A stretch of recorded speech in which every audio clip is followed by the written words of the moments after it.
Welcome back in. We have Chris Rusiewicz, head football coach, Northwest Guilford High School, year 3 coach. Time's flying by, so already in year 3 there at Northwest for you. What have been your biggest takeaways for the first couple of years at Northwest? Well, one, I think the development of these guys, I think when you and I spoke my first year here, I was unsure and uncertain on kind of how the college role that I had would transition into the high school. And I think the first year, they were coming off a 10-win season. So it was kind of like, let's see how it rolls. Year 2, I got to implement a lot more things of culture and philosophy and, of course, build a staff that has been with me in multiple roles as players or coaches. And, obviously we won 9 games after losing, I think, 13 starters from that year before. Yep. And so it showed that a culture can really transition into the high school role if you get the right kids on board. And I think that what we saw this offseason was even bigger growth in terms of the development of our guys. I mean, we had, I think I just saw the other day, 12 kids squat over 500 pounds. Last year we had 2. So just in the weight room alone, you got to see these kids develop from where they were as sophomores my first year to now seniors. So the biggest takeaway was seeing that you can definitely translate the college mentality into a high school program if the right kids are on board. Interesting. It's funny now that we're seeing it's kind of sidetrack, but we're seeing kind of UNC Bill Belichick's trying to put the NFL mentality down to college. So it's interesting. Maybe he'll be able to pull it off because it worked for you. Player-wise, let's just kind of go through the returning starters on offense. Who are some of these guys that are back that people need to know about? Well, I think our biggest strength is going to be the O-line. I think Northwest has always been known for size and strength, and I think that's not going to fall too far. We have Ryan Hotelling, who moved from right tackle to left tackle, at 6'4", 300 pounds. He's being, a lot of Division II offers at this point, a lot of FCS, FBS interest. Last year he's replacing the kid that went to ODU on a full scholarship, Braden Ellis, who was starting at left tackle while Ryan was at right. So, I think we're going to continue to be strong at that position.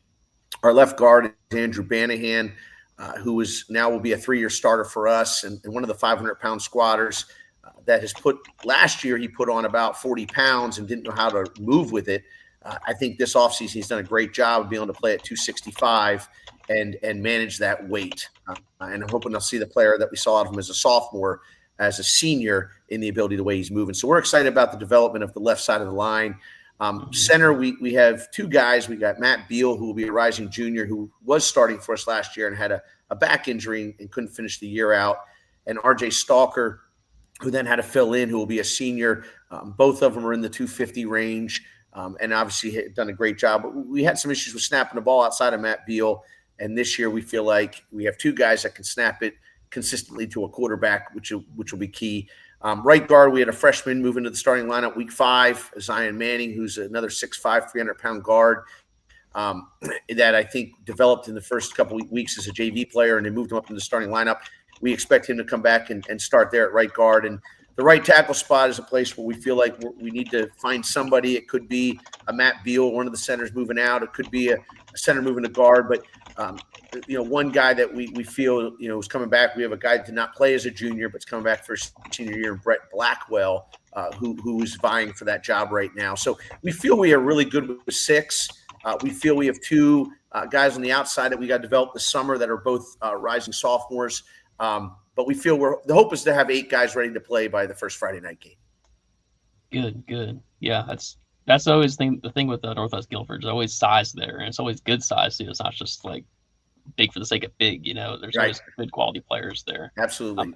How about the skill spots? So I know Rakeem Hammock is back. He's probably your biggest name at skill position wise. Sure. Who else is kind of back in the skill spots? Sure. Well, so Rakim obviously is a big one for us, and he's put on a lot of weight, in a good weight. He's now over 6 foot. He was playing last year at 5'10", so that's the wonderful thing about high school. These kids keep growing. He's currently sitting at about 195, so we're really excited about where he's at.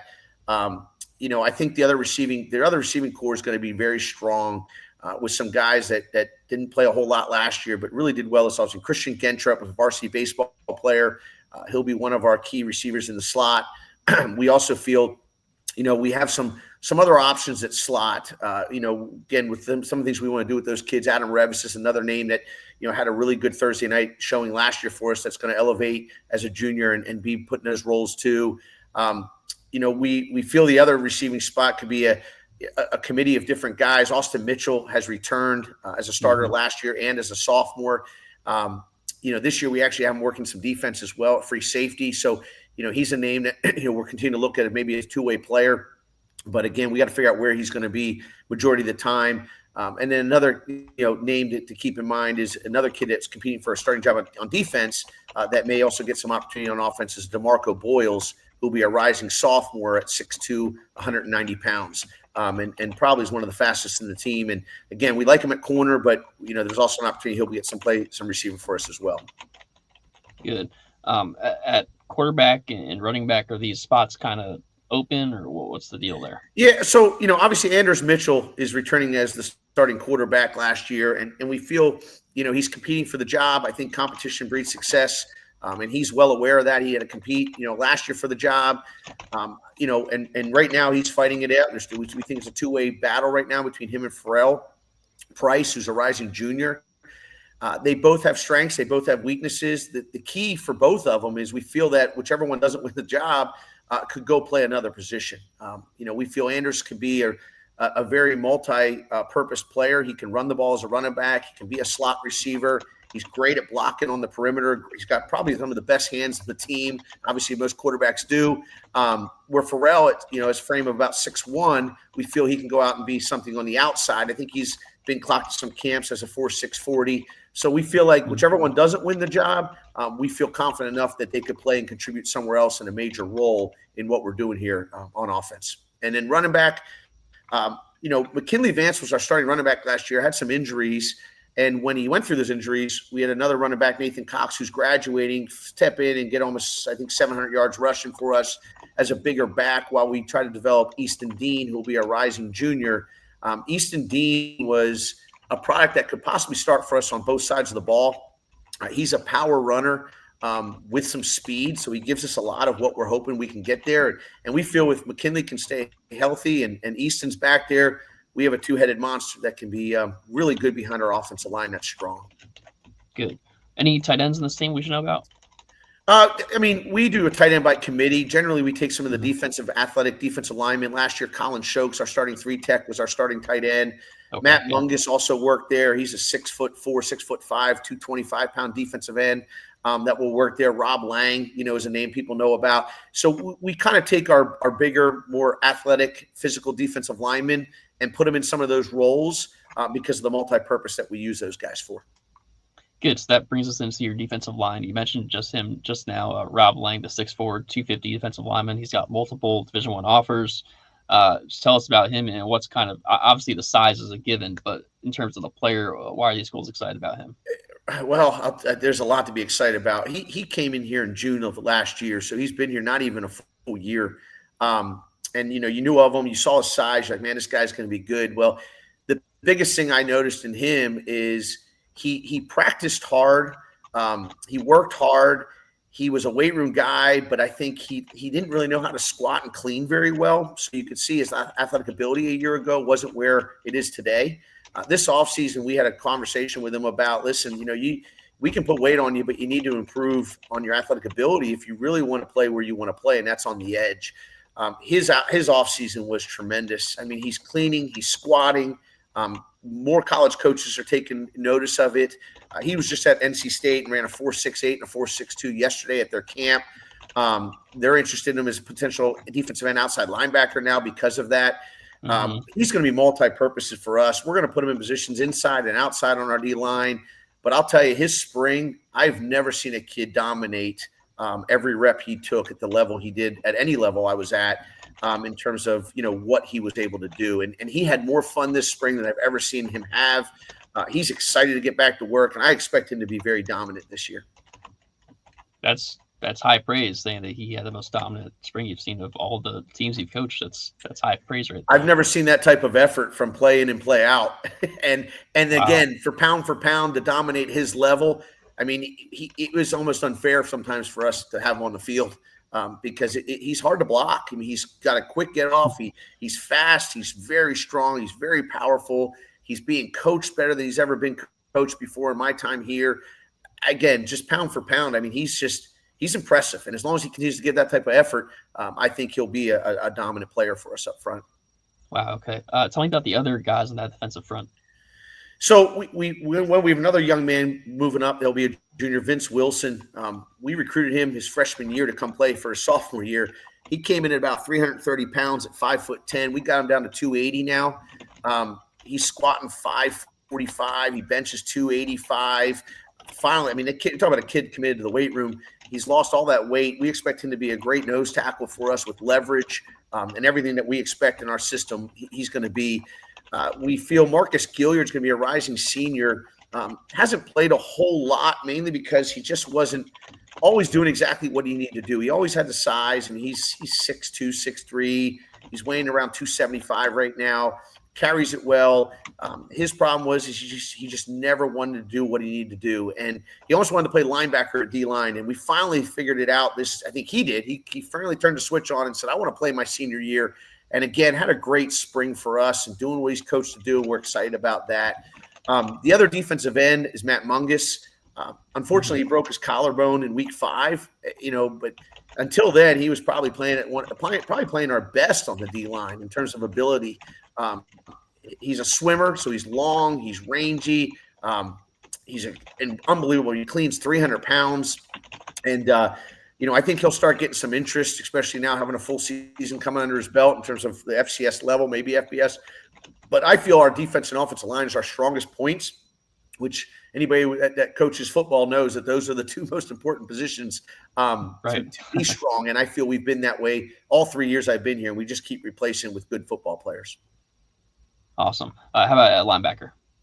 So linebacker, we have Freddie Shaw returning as a starter. He'll be a senior. He's about 5'8", 195, another 500-pound squatter for us. I'm excited about his returning. He was a great player for us last year. That experience is going to turn into more for us this year. The Mike position, which is basically, as our linebacker coach likes to say, is our nose backer. He likes to be an inside gap filler. We have 2 guys, actually 3 guys competing for that job. Parker Warnock will be a rising senior. Coming out of the spring is probably at the top of the list right now, but Jaden Bryant is another player to watch for us. He was a wrestler here as a sophomore. Our wrestling program obviously is very, very good. And, one of the things we had to get him is to control on keeping his head up. And once he starts to realize how to do that, which he did this spring in terms of how we were, hitting bags and sleds and things like that, we started to see him come around. So we're excited about Jaden Bryant. And then the other one is a rising junior, is Chase Ackerman, who was our starting guy on Thursday nights last year for us. And again, he's developed well. So we're excited about we have 4 guys that can play. One of them, Freddie returning, and then the other 3 competing for the other job. So it's going to be a fun summer. Good. And then in the secondary, it seems like you have a lot of options back here. You already mentioned Austin Mitchell earlier. Taking through that group. We're replacing 2 corners. But I think we're going to be okay. We replaced a 2-year starter that ended up going to, I think, Concord, West Virginia, Division II. And then we're replacing him. We're hoping with a kid, I told you, DeMarcus Boyles, who'll be a rising sophomore, started for us at free safety on Thursday nights last year. Just need him to mature as a football player mentally, really just buying in. He's a basketball guy. Like I said, he's 6'2", about 190 right now. And committed to the offseason. I had 10 full weeks with him where he's lifted weights every day with me. His spring, his effort's unbelievable. He's as fast as probably Rakim Hammock. So we're excited for him at one of the corner spot. Rakim is going to get an opportunity to play both ways for us this year. And I think last year he had some tightness in hamstrings, and by the playoffs we started to try to work him in. And unfortunately, he had a concussion, so we couldn't get him out there. But we feel between him and then we have a Jaden Batts, who will be a rising senior for us that got some playing time last year. That's long and lanky and understands what we do at the position. So we feel pretty good about our corner position there. We just got to figure out which 2 are going to be the keys, and we'll do that through some 7-on-7s this summer, which is key for that role. Willie, weak side safety, strong side safety, as we run a 4-2-5. Both of them are returning starters. Elijah Barnes will return for us on the weak side. He was all conference. And then Austin Jackson's the name that some people are probably familiar with. Led our team in tackles, getting a lot of FCS, FBS interest at 5'10", 180. But, obviously Division II. I mean, he's all over the place. And he'll be a returning strong safety for us. Actually, we're looking to get him some opportunities. He's so well conditioned. He's going to start playing some receiver for us in the slot as well because of his physicality to be able to block, and his hands are great. We're going to give him some opportunities and reward him to take his game to a whole nother level and get him some opportunities on offense too. But those two will be major keys to our secondary. Losing Herb McNeil, who had 9 interceptions for us last year, give the kid credit. He got coached. He knew what he was doing. But also, it is systematic a little bit in terms of what we do back there. And we feel Austin Mitchell is a guy that we transitioned over there to get some reps in the spring to see if, rather than being kind of a second tier to Rakim, how can we get him more involved as a two-way player? And then we have a rising sophomore, Nick Varga, who was a starting running back for us last year on the development team. We moved him over there. He's sitting at about 5'10", 5'11", 185 pounds. And he had a great spring too. And he's very smart and very committed to what we're doing. So I think we'll be okay in replacing a Herb. Obviously, you can't replace 9 interceptions easily, but we're hoping that he's, one of those two guys will step it up throughout the summer, and we'll see it in 7-on-7s. Yeah, easier said than done for sure. But you have some options back there, so we'll see how it goes. We do. Specialist wise, this as well as anyone can know this. Special teams can win or lose games, especially at the high school level. Who are we looking at in terms of your kicker, punter, long snapper, holder, returner, all these guys? We were fortunate my first 2 years here to have 2 soccer players who were 4-year starters on the soccer team kick. One was my field goal kicker, and one was my kickoff guy.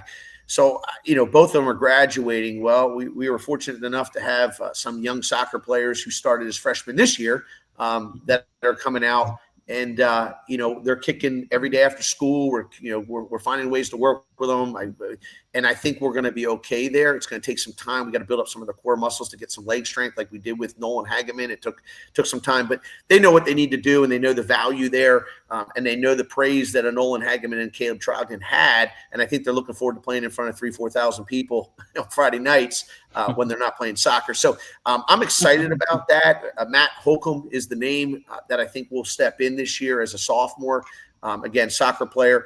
Our punter last year was Anders Mitchell, which was nice to have because it was a threat of any fake at any given time because he's an athlete that can run. He can throw it, and I think it helped keep people from coming after our punter. And of course, he's returning. I think he averaged close to 40 yards a punt last year for us. So, I think there's some exciting there. Long snappers, we are actually working with 4 guys. Last year, that was our problem. We didn't feel we had a legitimate long snapper, so we took this offseason to really try to create them, develop them, and we've developed 4 guys that we think are going to compete for those opportunities. And Hunter Tilley's one of them. I mean, he was a quarterback. He was our starting Thursday night quarterback. He's competing for the job now, but he was a baseball player, so it's hard to compete in the spring. But he'll compete throughout the summer with both Farrell and Anders for the job. But on top of it, he's 6'1", 190 pounds. He'll be a great wide receiver for us if we need him there. And, of course, we have him working long snapping. So we feel we're going to be okay, better than we were a year ago because we've taken the offseason to develop some long snappers. And we just got to keep working on them throughout the summer and get them ready. Return guys, we're very blessed there for sure. Austin Mitchell's coming back. You need a couple screws loose to be a punt returner. And he definitely has a couple screws loose, and that's why we moved him to defense too. So, I think with him returning, we'll be solid back there in the return game. And then, of course, we've been trying to get Rakim ready to go back there as well, and I think he'll be a threat. And DeMarco Boyles, we definitely have some athletes that can go back there and catch the ball and return it. Easton Dean's another name, and so we'll be prepared for that. It's more systematic. We got to get our kids ready to do the blocking and all that type of stuff, and we really focus more on this spring than we ever have. Because we know that we're getting into this new conference. It's a playoff week every week, even our schedule. I mean, we made sure we got a really strong schedule this year because I think coaching for me is more fun when you're playing competitively every week. And of course, for our kids, it needs to be competitive every week. A 21-20 win is a lot better than a 49-7. And we want to make sure that those are the type of games we play every week. Well, let's get into that schedule. Who are you playing in non-conference? Then we'll get into the conference after that. So we're starting with off week 1 with Western Alamance, which historically they're a pretty good football club, and I remember my time at Northern playing against them, and coach over there does a great job. So we'll start with Western Alamance. We lost Burlington Williams on the schedule and picked up them, so I think it'll be a very similar type of game. And I'm excited. What's that? Is that their place or your place? It will be here. We'll open up with them here at home. Week 2, we'll continue. We're playing at Page. Obviously Page is going to only continue to get better from where they were a year ago. Their coach's second year. I think they always have players. They're always tough. And I'm excited about keeping that game on the schedule. Then we'll go to Northern, which of course is the Northwest rivalry. We'll play them week 3 at their place. And, once again, Northern's going to be as good, if not better than they were a year ago. And that was a 14-10 football game for us last year. So, we're excited about, getting into that game again, as kids always get up for that one. Week 4, we got Richmond County on the schedule, which will be awesome. I know they're a high-level team, 10-3 a year ago. Their defensive coordinator played for me at Guilford College. That's how we got connected. So, I'm excited. I know, going down there is quite an experience, I hear, but they're coming here this year. So in 2026, I guess we'll go get the experience, what it's like to play at Richmond County. But that will be a great game. It'll be an opportunity for us to see somebody on the east side of the state, a playoff contender that went pretty far last year, and they're returning a lot of quality players, and their coach does a great job. So it's always nice to play somebody new, and I'm excited for that game for a lot of reasons. Week 5, then we'll Mount Tabor will come here. So that will be a good game for us for a lot of reasons. One of them is they were in this conference a year ago that we're entering. So I think it will be a good preliminary game for us to get our feet wet, to kind of get our kids used to the style of play and physicality that we're about to enter as we get into a 5-game stretch. So I'm excited about that. Again, just to kind of give us a prequel to what we're about to enter. And then we'll enter the bye week, and then we prepare for conference play. What do you make of this conference? Because obviously, they did the conferences before they did the playoff system. So you were kind of paired, since you're 8A, you were paired with basically West Forsyth, which is another 8A, because that's the only other 8A in the area. But since we got the playoff system, it doesn't really matter if you're with another senior classification. So what do you make of playing in this conference? Because you're the only team from Guilford County playing in this conference now. Well, as I've told many people, I'm so low on the totem pole. It really doesn't matter what my opinion is. No one's even asked. But I will tell you this. You. No, I know. My answer is I think it's a valid answer. I wish we were staying in Guilford County. I think there's enough quality opponents and schools, obviously, to stay in the same conference, to be in a conference with Dudley and Grimsley and Northern and Page. And I think it would have been a great thing for our county, for our school. It is odd to say, hey, we're moving you out of here. And I understood why. And I understood why they didn't move West Forsyth over to us, because their western part, we're western. So it just, travel-wise, it makes sense. Honestly, I wish they would have made a giant, SEC conference with the conference we're in, and bring Grimsley and Dudley and Northern into our conference, that we're in. I think it would have been awesome. I don't like the idea that it's only a 6-team conference. It makes it hard on scheduling out of conference. I wish there was a way for us to keep Grimsley in conference as Guilford County. I wish we would have been in with, Dudley would have been great. I mean, we tried to get Dudley and Grimsley both on our schedule. It just didn't work out for whatever reasons. But the reality of it is, I'm glad we're going into a conference where it's competitive week in and week out. I am excited about that. But I wish it would have been somehow they would have made it into a Guilford County conference, which I think they could have. I think there's enough quality teams in Guilford County that we could have done it. And I agree with you. The fact that our placement doesn't matter, I wish they would have just said, hey, put 8As wherever they fit best in terms of travel, counties, whatever, and then let it play out. Because I agree, 32 teams, it doesn't make any sense to – whether we beat them or not, it doesn't have any relevancy to where we're going to be in the playoffs. Yeah, they kind of did the whole process backwards. But for those who don't know, the conference would be East Forsyth, Parkland, RJ Reynolds, Reagan, and West Forsyth. Correct. Reagan is going to be an incredible team this year. East Forsyth is very good. And Parkland and RJ Reynolds are two programs that are kind of on the rise with their newer coaches as well. So it's going to be a fascinating conference this year for sure. I'm excited about it. I'm excited just because it's new opponents. I mean, I think that's always exciting as a football coach. New venues, new opponents, new coaches. Obviously, I know Coach Willard. I know Coach Wallace. We played RJ Reynolds the last 2 years I was here. So, obviously Reagan, I'm familiar with them.